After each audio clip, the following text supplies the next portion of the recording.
చెయ్యి వేసి బొట్టు పెట్టినా, తాళి బొట్టు మెడను కట్టి బొట్టు పెట్టినా, తల మీద చెయ్యి వేసి బొట్టు పెట్టినా, తాళి బొట్టు మెడను కట్టి బొట్టు పెట్టినా, సన్ని కళ్ళు తొక్కినా సప్త పదులు మెట్టినా, సన్ని కళ్ళు తొక్కినా సప్త పదులు మెట్టినా, మనసు మనసు కలపడమే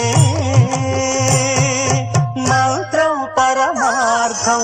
శ్రీరస్తు శుభమస్తు, శ్రీరస్తు శుభమస్తు.